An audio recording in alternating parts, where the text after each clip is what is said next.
बिस्मिल्लाहिर्रहमानिर्रहीम अस्सलाम वालेकुम। बीबीसी का ये क्लिप पाकिस्तान के लिए इतना शर्मिंदगी का बायस बना है, इतना शर्मिंदगी का कि पूरे वर्ल्ड में पाकिस्तान की जलालत हो रही है कि ये हुआ क्या है। और इतनी बदतमीजी उस शख्स के साथ जिसको अवार्ड मिला है, जिसने डॉक्यूमेंट्री बनाई। आपको चलकर क्लिप दिखाते हैं आगे, लेकिन सबसे पहले आपको अब तक की सबसे बड़ी खबर बताते हैं। देखिए, ये जो शख्स है आपकी स्क्रीन पर, इसका नाम है शेखर गुप्ता, और ये कोई आम शख्स नहीं है।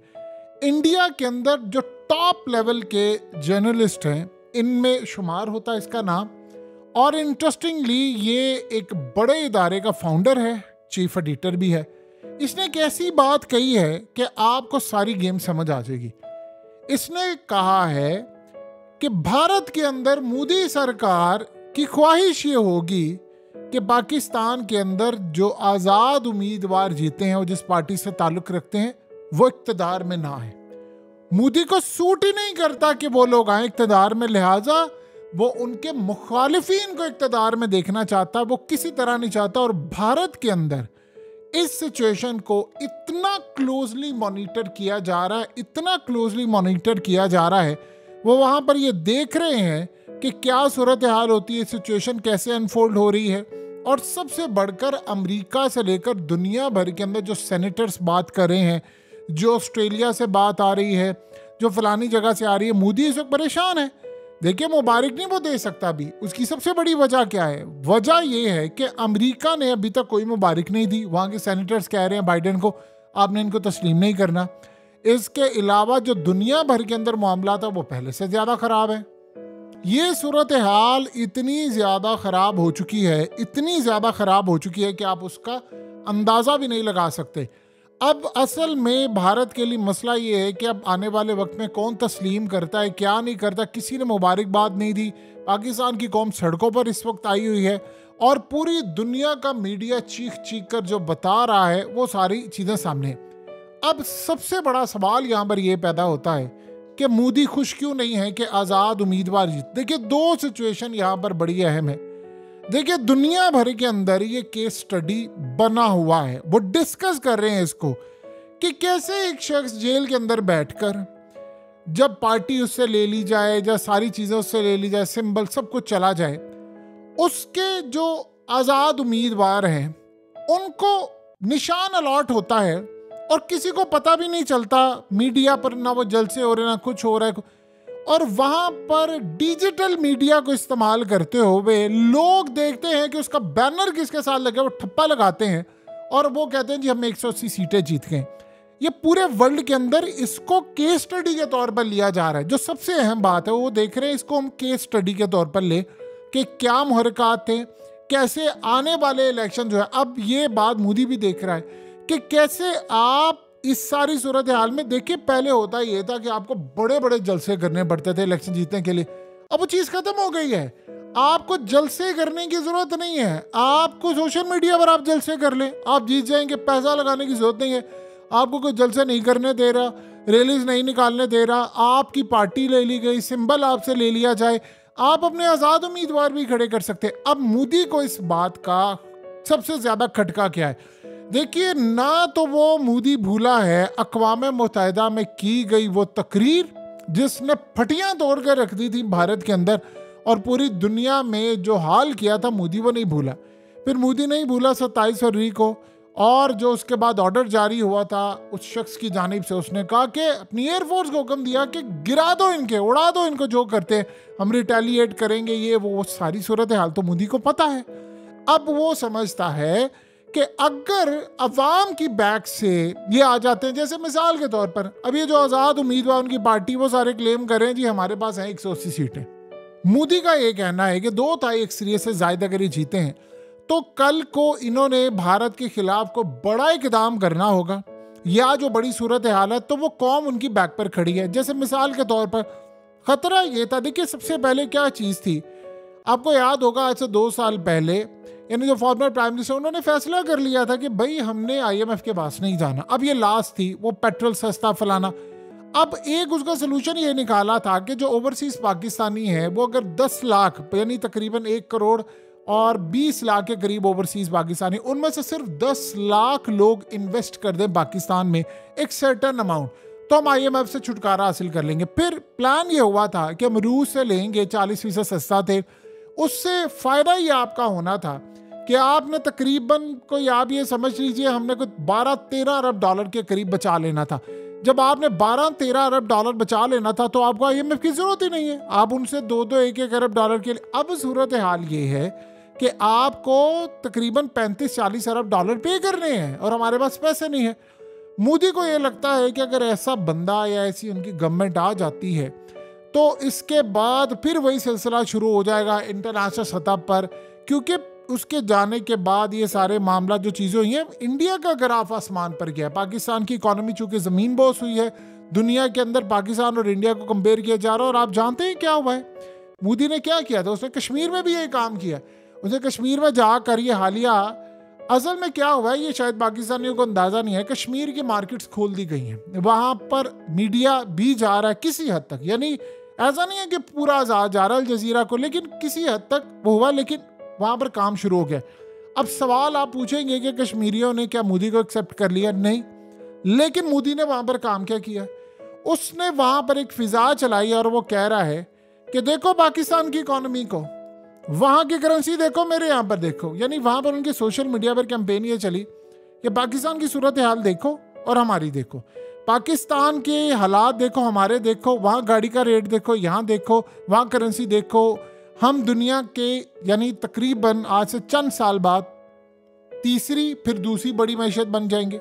अभी हम दुनिया के टॉप लेवल पर है, हम ये करें, आईफोन यहाँ बने, वो हर चीज़ उसने ये कैंपेन चला। उसने कहा आपको पाकिस्तान में मिलेगा तो आपको भारत के साथ रहना पड़ेगा, उसने ये चीज़ चलाई। अब वहाँ पर लोगों ने जब देखा पाकिस्तान के हालात, उनके बकौल हमने ही जीता है, उन्होंने वहाँ पर ये सारा कुछ चला दिया और उसके बाद अब वो वहाँ पर अपनी हुकूमत बना रहे हैं। आपको पता है कि वहाँ पर उन्होंने उसको सूबाइयत का एक दर्जा यानी एक स्टेट का सा दर्जा दे दिया है, जिसको भारत के साथ अब जम किया हुआ है उन्होंने, यानी वो ख़त्म कर दिया सारी चीज़ें। वहाँ उन्होंने सीटें मुख्तस कर दी। पहले ये था कि बाहर से आप हुकूमत नहीं कोई बंदा बना सकता आकर, या ऐसे आबाद नहीं कर सकते, वो सारी चीज़ों से रिवर्स कर दी। अब प्रॉब्लम ये है उसको सबसे बड़ा कि उसने वादा किया हुआ है कि मैंने गिलगित बल्तिस्तान लेना है और मैंने कश्मीर लेना है, पाकिस्तान वाला।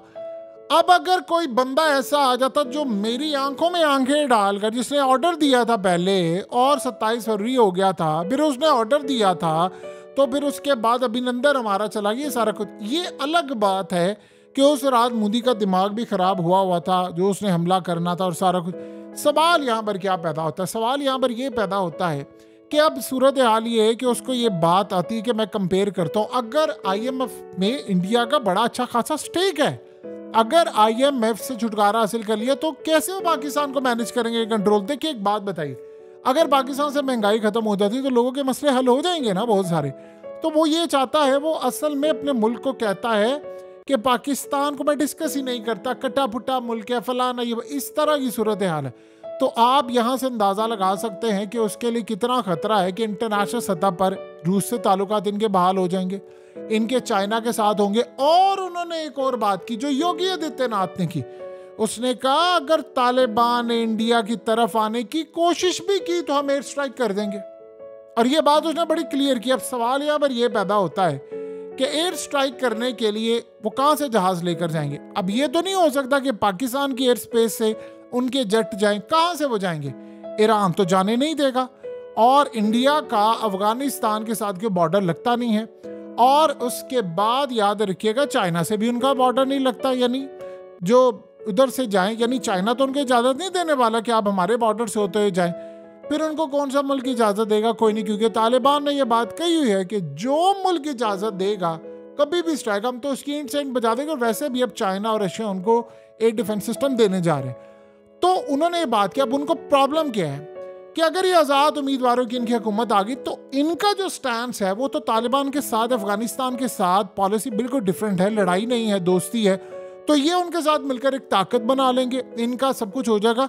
और अगर भारत ने कोई हमला करने की कोशिश की तो ये हमारे ऊपर चढ़ना दौड़े। जैसे ईरान के सफ़ीर ने जो अफगानिस्तान के अंदर, उसने भी हालिया एक बात की थी जिसने पूरे वर्ल्ड को हिला दिया। उसने कहा कि अफगान तालिबान के पास खुदकुश बमबार हैं और जब ज़रूरत पड़ेगी तो वो गज़ा में जाकर फटेंगे और लड़ेंगे। यानी आप ये सोचिएगा, ये कोई छोटी बात नहीं उसने की। उसने कहा वो हमारे साथ इस रेजिस्टेंस का हिस्सा है जो इजराइल के खिलाफ लड़ाई कर रही है। तो आप ये सोचिए कि अगर तालिबान के जो 4000 के करीब उनके पास खुद के बमबार तैयार है, वो कह रहे हैं कि उन्होंने जाकर गजा में करना है, तो अगर लेट से कल को पाकिस्तान किसी भी वजह से इत्तेहादी बनाता है अफगानिस्तान को और इंडिया से कोई लड़ाई हो जाती है, तो क्या आज इत्तेहादी एक दूसरे के साथ होते नहीं? मिसाल के तौर पर जंग होती है तो फलाना मुल्क है तो हम भी आपके साथ, हम भी आपके साथ, हम भी आपके साथ है। तो जब लड़ाई होती है बड़े पैमाने पर तो फिर वो आप उनको इनवाइट नहीं करते कि ठीक है। जैसे मिसाल के तौर पर यूक्रेन वाले मामले के ऊपर यूक्रेन के साथ कई ममालिक खड़े हैं, रूस के साथ चाइना खड़ा हुआ है और उसके साथ ईरान खड़ा हुआ है, वो भी उनको हथियार दे रहा है, इसी तरह बेलारूस खड़ा है, तो ये एक इत्तेहाद बनता है। अब इस बात को आप जरा समझ लीजिए कि मोदी के लिए कितना बड़ा तबाहकुन मामला है। हत्ता कि पाकिस्तान की इकोनॉमी इंडिया का मुकाबला शायद हम अगले 50 साल भी ना कर पाए। आप देखिए 700 अरब डॉलर कहाँ पर उनके पास है और हमारे पास कुछ नहीं। लेकिन सवाल यहाँ पर ये पैदा होता है कि वो क्यों परेशान है, क्योंकि सारी सूरत हाल उसको पता है कि इंटरनेशनल सतह पर जो मामला होंगे उसने चूंकि कुछ बड़ा करना है, तो उसको खतरा ये है कि यार ये हमारे पेटे ही ना पड़ जाए। अब ये सूरत हाल है कि वो नहीं चाहता और वो चाह रहा है कि असल में मेरा आउटकम मेरी फेवर के मुताबिक आ जाए, जो कि अब नहीं आना, क्योंकि इंटरनेशनल देखिए फॉर्म 45 ने मामला बड़ा क्लियर कर दिया। अब ये तो हो गई एक बात। अब सोचिए जरा कि इंटरनेशनल सतह पर क्या है। अब जरा इस मनाजिर को देखिए। ये जो शख्स है ये असल में बीबीसी का नुमाइंदा है और इंटरेस्टिंग बात ये है इसका नाम है मुबीन अजहर। ये पूरी दुनिया के अंदर माना जाना है, फिल्म मेकर है, ये जर्नलिस्ट है, बीबीसी के नेटवर्क के साथ ये काम करता है। इसको 2017 में अवार्ड मिल चुका है। ये बड़ा ही क्लास का बंदा है। अब ये गया है और ये इस क्लिप ने पूरे पाकिस्तान के अंदर मामले, ये मुर्तज़ा सोलंकी हैं जिनके साथ उन्होंने इंटरव्यू के लिए बातचीत की।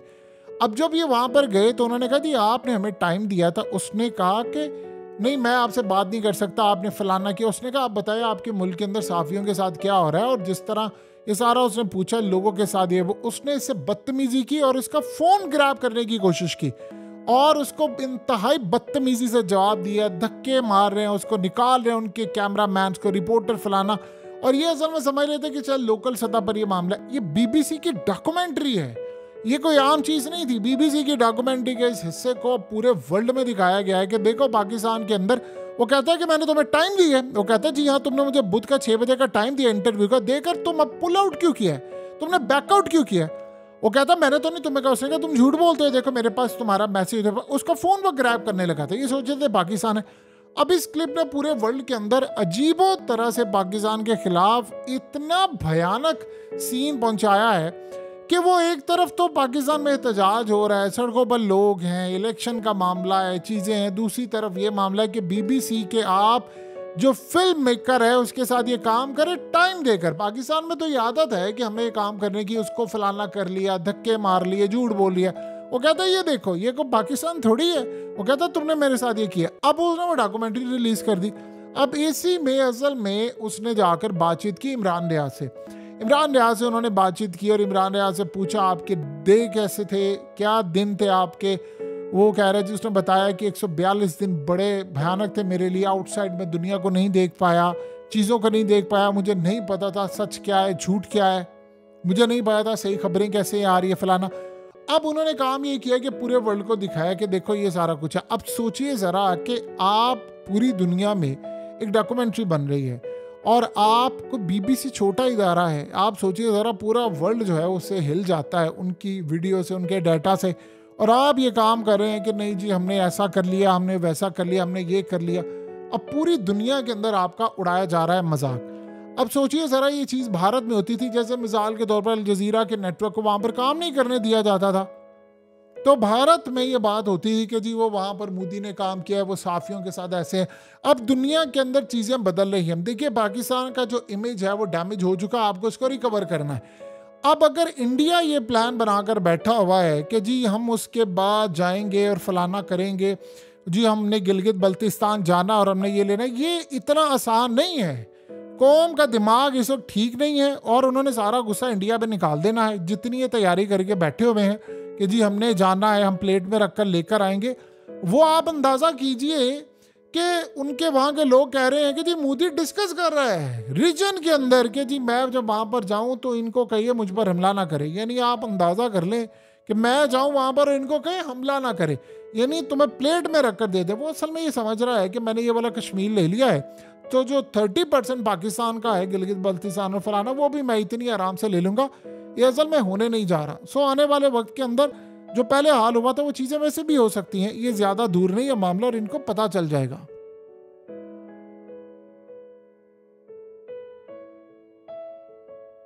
हकीकत टीवी को सब्सक्राइब करना मत भूलें, वीडियो को लाइक करें, शेयर करें और कमेंट सेक्शन में अपनी राय का इजहार जरूर करें।